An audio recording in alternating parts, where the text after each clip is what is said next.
Hi, welcome to the first episode of Earth V3, where we talk about all things climate and sustainability. I'm Taylor. I studied sustainable systems and run a green business in the building performance sector. I'm Cassidy. I have an environmental studies degree, and I have studied and traveled around the world doing eco-volunteer projects. I'm Stuart. I once taught environmental science and now work as an architectural designer with a focus on sustainable buildings. All right, today we're doing climate hot takes. And I'm excited because I think mine's pretty good. I'm pumped. I know, and we've I'm kind worried. of talked pre-show, so I'm curious what they're going to end up being. I'll go first. Everyone should know how to hunt and should hunt. So that's my hot take, is that to be more sustainable, people need to hunt animals. Interesting.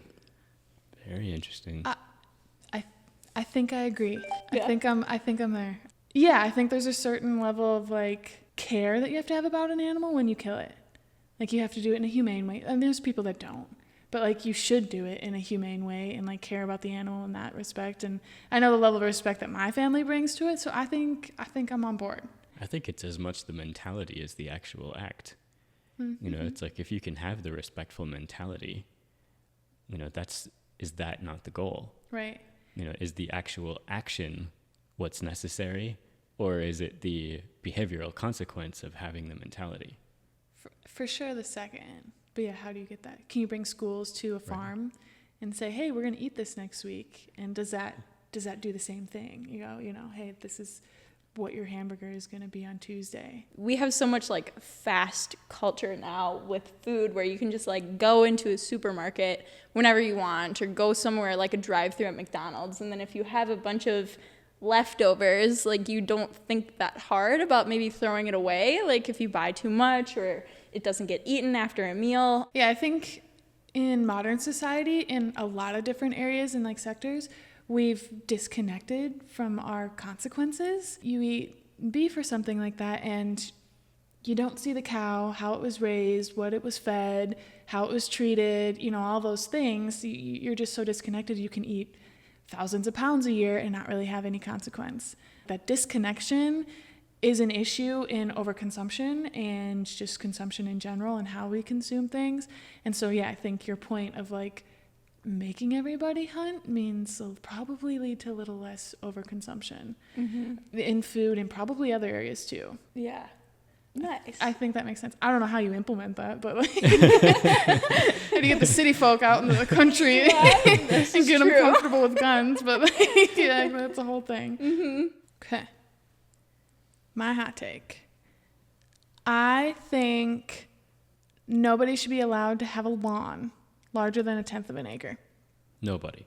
No household in America.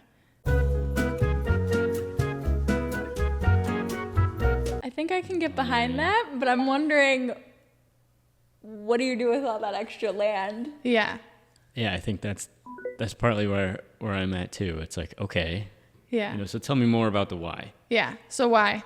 In my opinion, lawns can be a waste of space, a waste of water, and a waste of time because they take a lot of maintenance. Also, monoculture, so we're getting rid of food for bees, birds, pollinators, everybody else like that. So just not having those abundant fields or gardens that have that is an issue. Habitat displacement for all kinds of stuff. Yeah. Your raccoons, your rabbits, everything that kind of lives in our suburban area. And the average suburban lot is about 1/2 acre. So if you think about maybe your front yard, the little smaller portion of your property, mow that. Play in the front. It's enough for your kids. It's enough for your pets. I got 2 dogs. Or the back, your choice. Yeah. Well, wherever. But that size, just the 1/10 of an acre, it should be enough for everybody. I'm not saying get rid of all lawns and we should all live in weeds running wild everywhere. I'm sure people won't like that.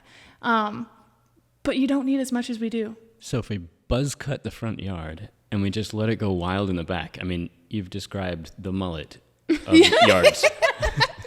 Essentially. Yeah. Taylor's a mullet fan. I don't know if I can deny that. but yeah, kind of party in the front. No, party in the back. Business in the front. Kind of vibes. But to lawns is my hot take. Okay. So I don't know how this is going to measure up, but I think we're eating too many bananas. But I love bananas.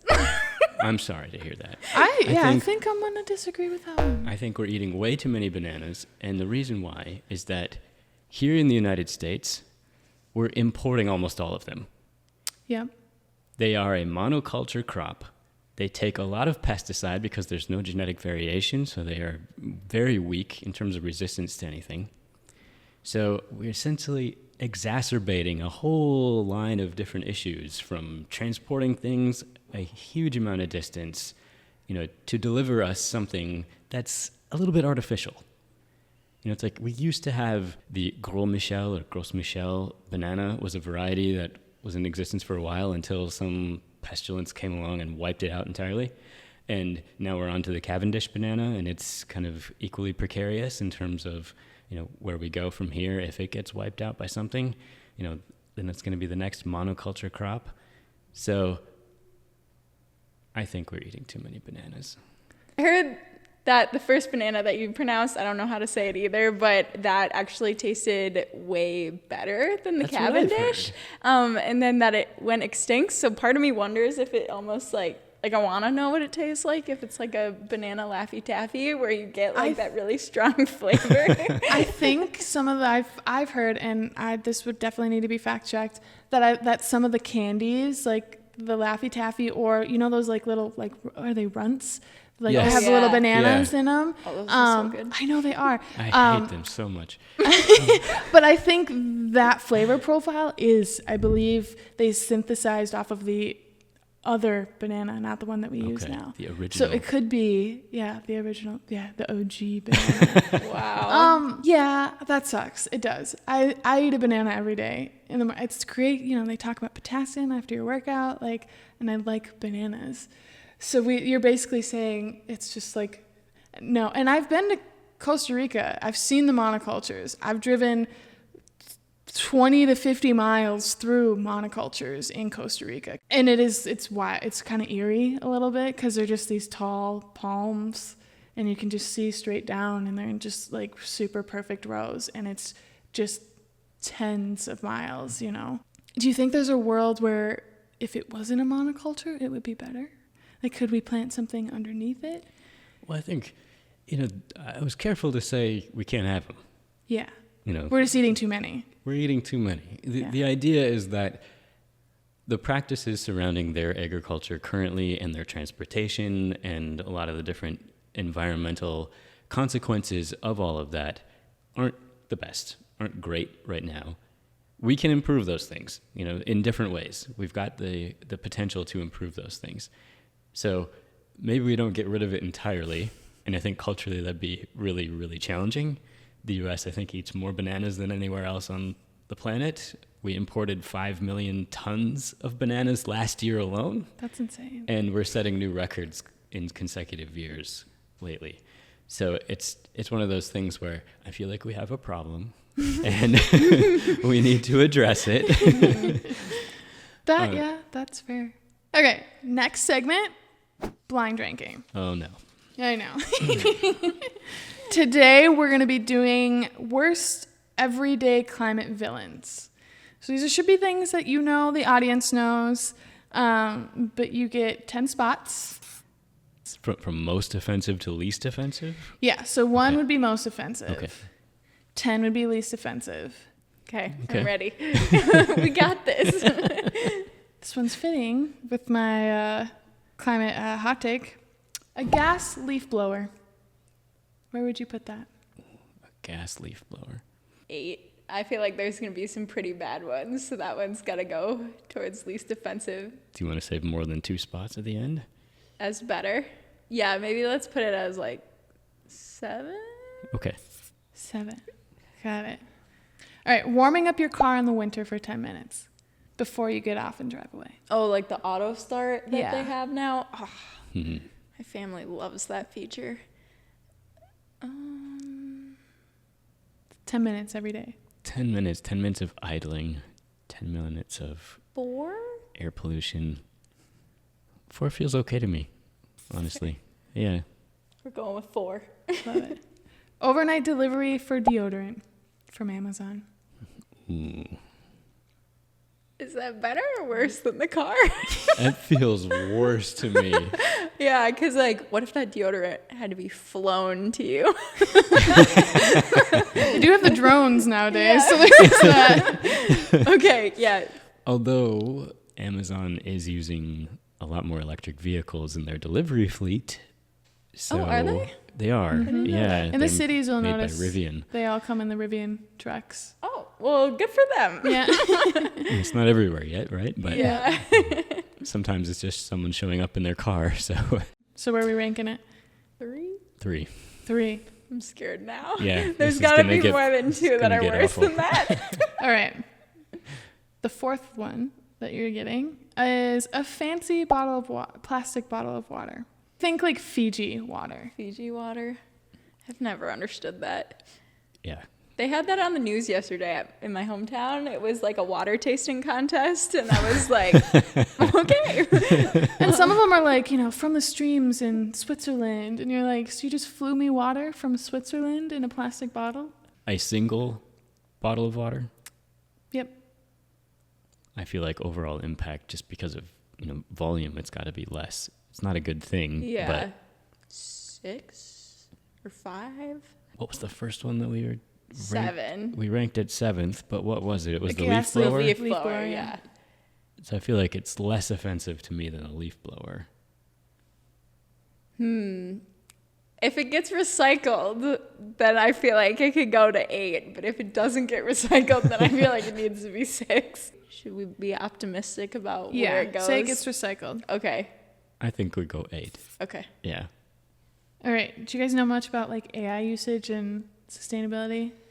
A little bit. A little bit? Okay, this one is telling AI please and thank you, because every word adds more to the thinking power. Oh, I didn't know that. Oh, no. So being nice to AI is like great in maybe your long-term survival rates when they take over, but it's probably worse for the environment now. Yeah. Oh, man. No, I need to stop doing that then, because I feel like I'm always so bossy to it that I'm like, no, that was bad. That sucks. Change it. And then it'll be like, oh, okay, thank you very much. Yeah. That's got to be pretty bad. I have no idea how to gauge the magnitude of that little interaction. But if you keep doing it, like if you have a whole conversation with AI every single time, I feel like that adds up for how many people are using it. I'm very polite every time I use it. So. 2. Did we use 3 yet? We You did used use 3. Okay. We haven't used 4, right? Haven't you? Oh, you did use 4. We used 4. Great. Or So you 5 think and it's 6 5? are open? 5 and 6 are open. I think since AI is just going to keep growing, that it should be 2. Oh, we're in a corner now. Only one thing can be worse than being polite. Yeah, honestly. All right, moldy bread in the trash Ooh. versus a compost. I'd be okay putting that at 5. Yeah, or even 6. If it's just one slice, 6? it happens. Yeah. All right, let's go 6. All right, 2 gas leaf blowers. That's got to be 5? Yeah. 5 it is. Well, hey, at least that worked out. We had room. All right, 8th item, cow farts. 1. 1. Yeah, that's it's pretty gotta easy. be a Here's the 1. methane. Yes. Yeah. 9th one, out of season produce from a different continent.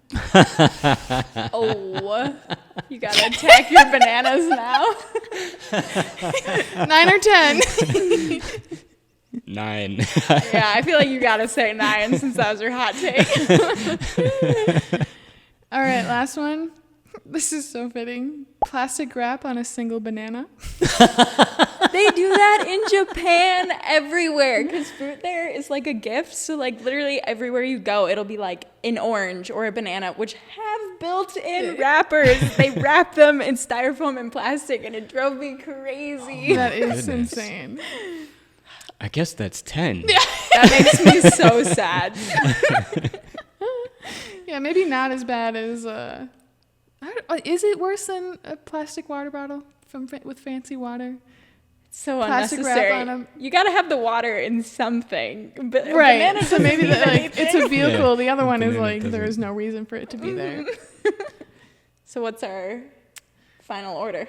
All right, final order. Number 1, cow farts. I think that's pretty good. All things considered on this list, that is probably the worst thing.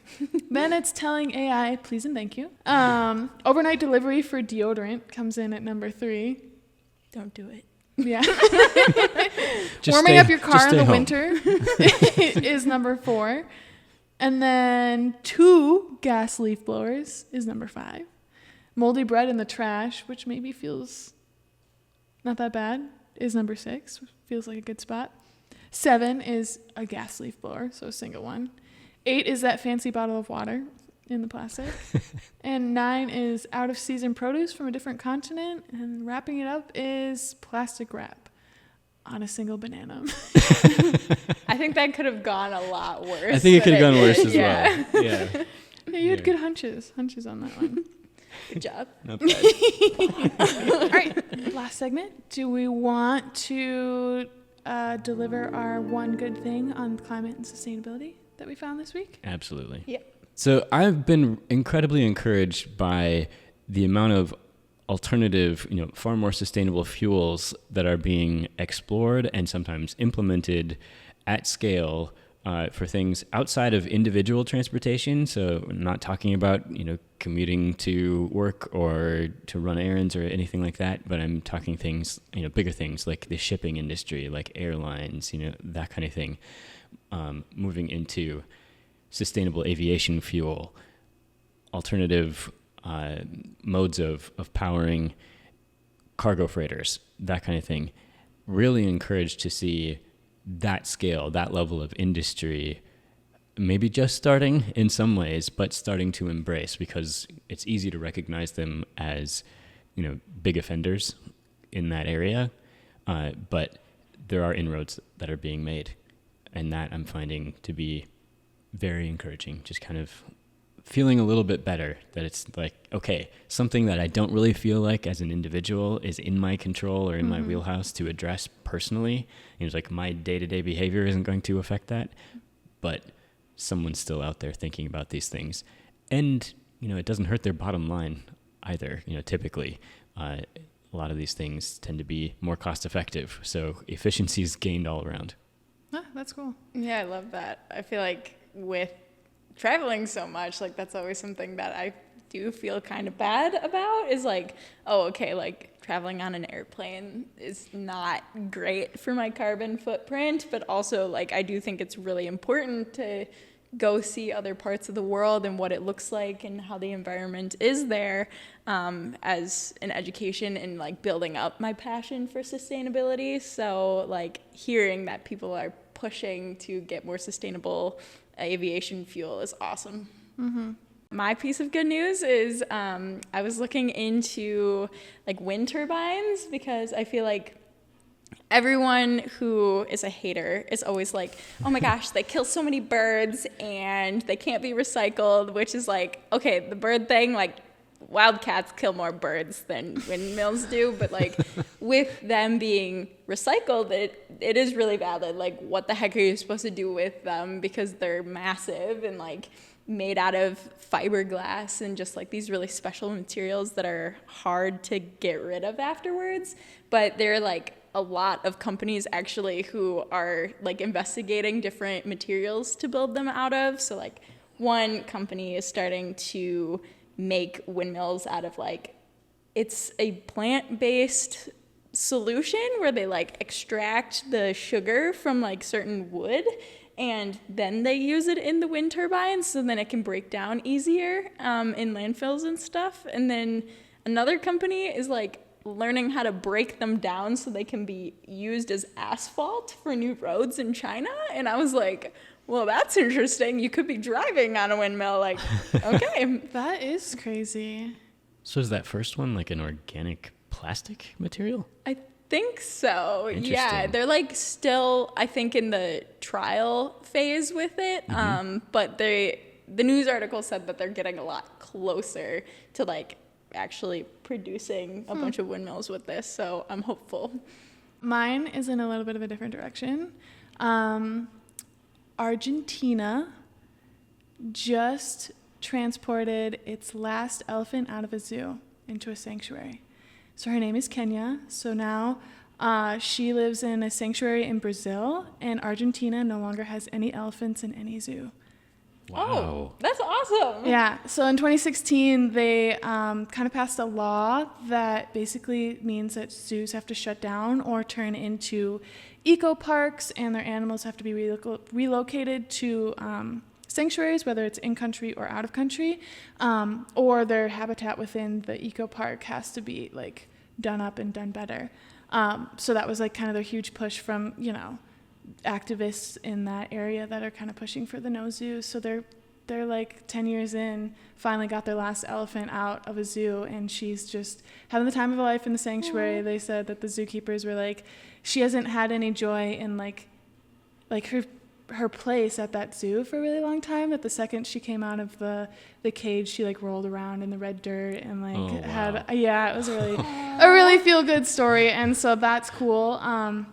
I've always had kind of like a love-hate with zoos, because I think it's great that you teach people, like, it's like traveling a little bit, right? And if zoos do it properly, where it's like animals that can't have the ability to stay in the wild because of some issue, then it's okay maybe for them to be in a zoo. But like she and all the other elephants that were taken out of Argentina, their whole life, 40 years, were in a zoo. Like, they were raised there. So she's finally getting her like first taste of freedom. If you go to Argentina, you're not going to probably find a zoo anytime. They'll have an eco park, so they're not just like, you know, demolishing these things. And some of the animals are still staying, but their, you know, enclosures are enlarging, and their enrichment's going to get a little bit better, and they have better care. But yeah, just kind of dismantling the idea of a zoo. So I'm proud of Argentina. I know. Very fun. Cool. That was great. We have more content that we do put out into the world. We all have our own shows. Mine is called Should Be Obvious. The handle is Taylor_Cloud9Climate. I go over the obvious sustainability ideas we should be implementing already. You can find me at Cassidy_Cloud9Climate, and my channel is called How'd We Get Here, in which I look at different policies and turning points in history that made us either more or not so sustainable current day. And you can find me at Stewart_Cloud9Climate, and my show is Weird Ways to Save the World, where I look at quirky things, or maybe just look at things in a quirky way that we're doing to be more sustainable. If you want to find links to all of our shows easier, we have those in the description, along with the articles that we talked about. At least I'll put my elephant story because it was good. And you guys can see the photos there in the description.